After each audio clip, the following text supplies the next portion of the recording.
বেওয়ারিশ লাশ হিসেবে রায়ের বাজার কবরস্থানে শায়িত শহীদ সোহেল রানা জানাচ্ছি আজকের এই শহীদ সমাবেশে বক্তব্য রাখার জন্য। শহীদ সোহেল ভাইকে অনুরোধ করছি আজকের এই সমাবেশে বক্তব্য উপস্থাপন করার জন্য।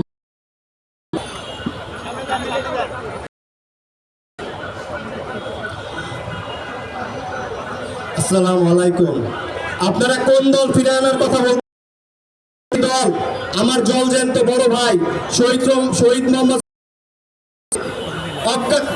অজ্ঞাতন করে আপনারা কোন দল? যেই দল আমার বড় ভাই এবং আমার ভাইয়ের মতো প্রায়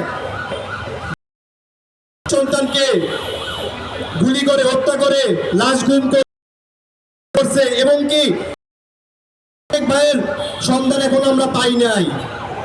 আপনারা এই বলেছেন আমি বাংলাদেশের সকল আওয়ামী লীগ বিএনপি এনসিপি বলতেছি, কঠোরভাবে বলতেছি, স্পষ্টভাবে বলতেছি, আপনারা আওয়ামী লীগকে ফিরে আনার কথা যদি বলেন আপনাদেরকে ছাড় দিয়ে আমরা কথা বলবো না। আমার ভাই শহীদ মোহাম্মদ সোহেল রানা, আমার ভাইয়ের শেষ দেখাটুকু দেখতে পারিনি আমরা, এক মুঠো মাটিও কবরে দিতে পারি নাই পরিবারের কেউ। এমনকি আজকে 10 মাস রানিং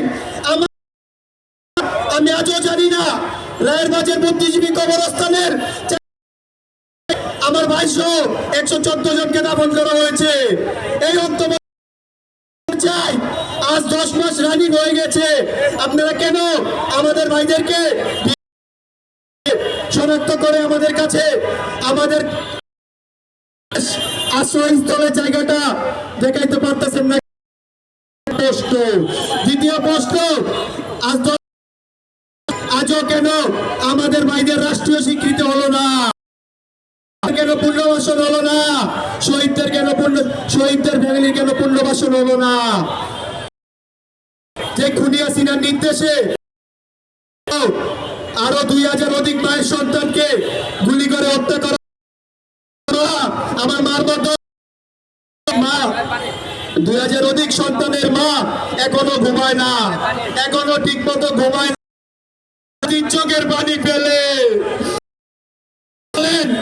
এই দলকে কিভাবে বলেন যদি মাটিতে নিয়ে আসেন, সেটা নিয়ে আসতে হবে একটা কারণে, তারা উঠবে আর তাদের প্রকাশ্যে ফাঁসি দেওয়া হবে। আমার ভাই কবরে, তুমি কেন বাইরে? আর আরেকটা কথা বলতে চাই, অন্তর্বর্তীকালীন সরকার আমার ভাই সহ 114টি কবরের ডিএনএ টেস্টের মাধ্যমে যেই কাজ করা হবে সেই কাজটা দ্রুত করেন, কারণ 10 মাস রানিং হয়ে গেছে। আপনারা মিডিয়ার সামনে মিথ্যা আশ্বাস না দিয়ে আপনারা এই কাজগুলো করেন, আর বলা লাগবে না, মানুষ এমনি জানতে পারবে। সরকার এবং বাংলাদেশের সকল মানুষদের, ছাত্র জনতা সকল মানুষদেরকে বলতেছি, আপনারা মিডিয়ার সামনে অনেক কথাই বলেন, শহীদ পরিবারকে দেখবেন, শহীদ পরিবারকে অনেক,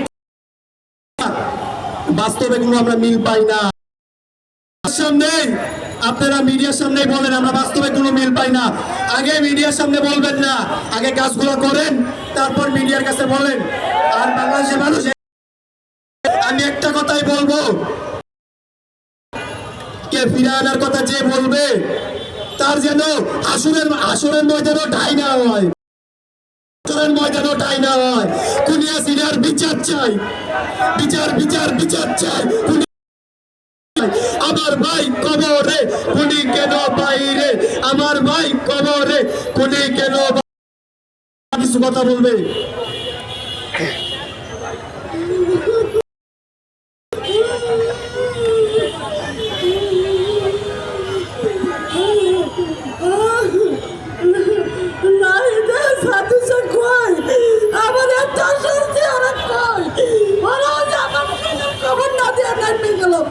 আমার ছেলের খবর কই?